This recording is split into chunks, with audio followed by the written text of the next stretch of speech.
período composto é um período com mais de um verbo, né? Então é a primeira coisa que a gente tem que pensar. Quando nós falamos de orações subordinadas, normalmente a ordem é você dar as coordenadas primeiro e depois as subordinadas. Só que as coordenadas eu coloquei para outra aula, não lembro qual. Coloquei até junto de uma outra matéria, porque a matéria é menor. E as subordinadas é uma matéria maior, né? Então eu coloquei ela mais pra frente, eu adiantei. Então o que você tem que pensar nas subordinadas? Quando eu falo de subordinado, é que uma depende da outra. Então eu não posso, elas independentes, elas não existem sozinhas. Para uma existir depende da outra, tá? Então quando eu falo de oração subordinada adjetiva, é que ela tem essa função de caracterizar. Uma oração caracteriza a outra. Então olha aqui, ó. Aí nós temos as adjetivas que vão caracterizar, né? Uma oração vai caracterizar a outra. Quando eu falo que ela é restritiva, é porque ela não é isolada por vírgula. E quando ela é explicativa, é que ela é isolada por vírgula, tá? A diferença fica no sentido. Eu sempre vou usar esses exemplos aqui, porque pra mim eles são os mais claros que tem, ó. Quando eu falo assim, meu namorado que mora em Brasília vem me visitar, eu tô falando, ó, perdão, que de todos os namorados que eu tenho, o que mora em Brasília vem me visitar. Então olha a diferença que uma vírgula faz. Então, meu namorado que mora em Brasília vem me visitar. Então eu tenho vários e o que mora em Brasília vem visitar. Então eu estou restringindo de todos o que mora em Brasília vem visitar. Até aí foi? Agora, quando eu falo das explicativas, é que eu só tenho um namorado e ele mora em Brasília. Então aqui, ó, meu namorado que mora em Brasília vem me visitar. Quando eu isolo por vírgula, eu só estou explicando quem é meu namorado. Aqui não, aqui eu estou restringindo. Tem vários, mas o que mora em Brasília vem visitar. Aqui não, eu estou explicando quem é meu namorado. Esse é o meu namorado, ele mora em Brasília e ele vem me visitar. Ok? Aqui, então, ó, a diferença entre essas duas é só isso, não precisa nem entender sentido, tá? Isso aqui é só pra vocês verem qual a diferença da vírgula, a diferença que a vírgula faz. Mas, ó, se for adjetiva, só tem essas duas, ou é restritiva ou é explicativa. A restritiva não vai ter vírgula e a explicativa vai ter vírgula, ok? Tô com voz de homem, né? Vamos lá. Aí nós temos as substantivas. Gente, pra vocês entenderem as substantivas, era pra vocês terem vindo lá nas primeiras aulas, né? Porque aqui vai falar de função sintática. Então você tem que entender o sentido do sujeito, o sentido do predicativo, do objeto, enfim.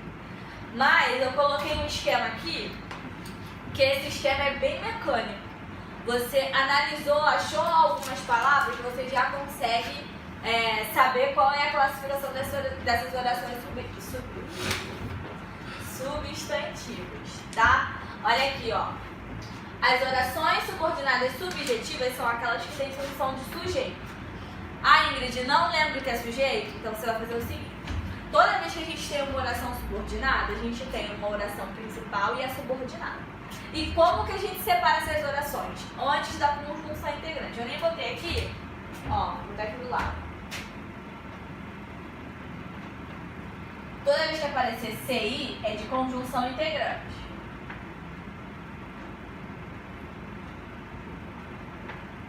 CI é conjunção integrante. Quais podem ser as conjunções integrantes? Ou vai ser que, ou vai ser se. Tá? A mais corriqueira é o que, tá? Mas pode ser um ou outro. Então, conjunção integrante é isso aqui. E a conjunção integrante, ela vai separar a oração principal da oração subordinada. Então, olha aqui. Antes da gente analisar o que está aqui em cima, é necessário que você estude. Então, ó, o que está aqui, então o que está antes é a minha oração principal e o que está depois é a subordinada. Até que foi? Tem certeza? Então tá.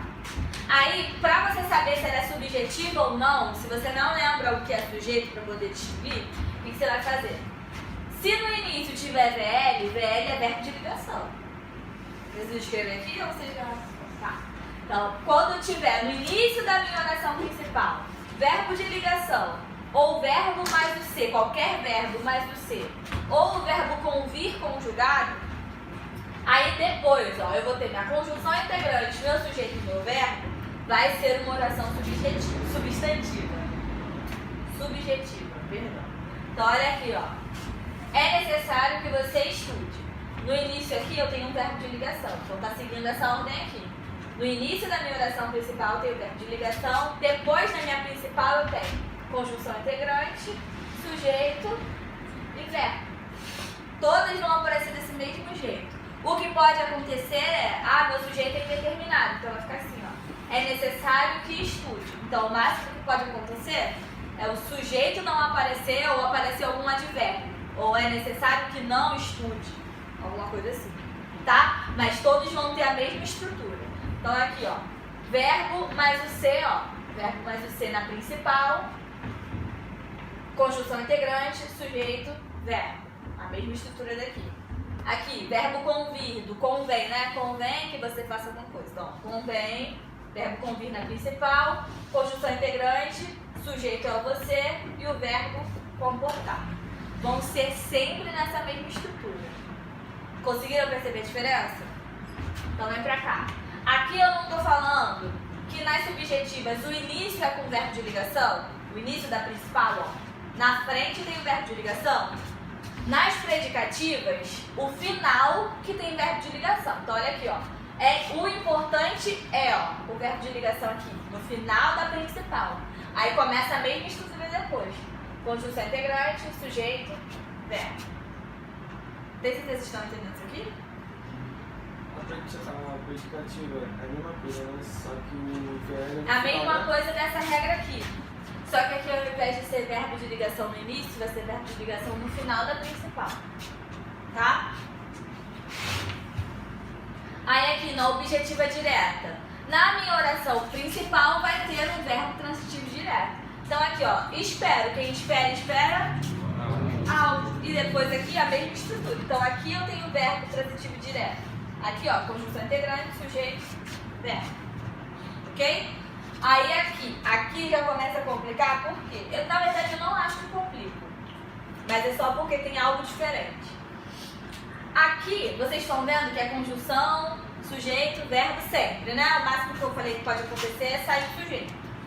Aqui, antes da minha conjunção integrante, tem preposição. Mas só tem dois casos para ter preposição antes. Esse aqui, que é da completiva nominal, e esse aqui, que é da objetiva indireta. Então, olha aqui, ó. Para ser objetivo indireto, eu tenho que ter na principal um verbo transitivo indireto. Então, aqui, ó, precisamos. Quem precisa, precisa de algo. Então, aqui tem o verbo transitivo indireto. Depois eu tenho a preposição, porque quem precisa, precisa de. Então, eu preciso da preposição. Depois, ó, a mesma coisa, conjunção integrante, sujeito, verbo. Tem certeza? Vocês estão entendendo isso? Aqui embaixo, a diferença entre esses dois é, os dois têm preposição, né? Já perceberam isso? Depois o resto é a mesma coisa. Conjunção, sujeito e verbo. Os dois têm preposição. São os únicos que têm preposição. O resto não tem. Esses aqui são os únicos com preposição. A diferença entre esses dois é, se antes tiver um verbo transitivo indireto, vai ser objetivo indireto. Agora, se antes tiver um adjetivo, um advérbio ou um substantivo, vai ser completivo nominal. Então, olha aqui embaixo. Ficamos com a esperança de que eles cheguem cedo. Então, ó, aqui eu tenho a mesma estrutura. Tá aqui, né? Preposição, conjunção integrante, sujeito e verbo. Só que antes da preposição, eu tenho esperança, que é substantivo abstrato. E aqui, antes da preposição, eu tenho o verbo transitivo indireto. Então, vai ser a única diferença entre esses dois. Beleza? Parece que vocês estão mais doentes que eu. Vamos lá. Aí tem a positiva. A positiva você não precisa nem pensar, porque é a única que tem dois pontos e vai explicar alguma coisa. Então olha aqui, ó. Desejo-te isto. Isso, né? E sejas feliz. Então eu estou explicando o que eu te desejo, não é? Então vai ter dois pontos, a positiva. Só isso. Vocês entenderam bem? Então vamos para o exercício.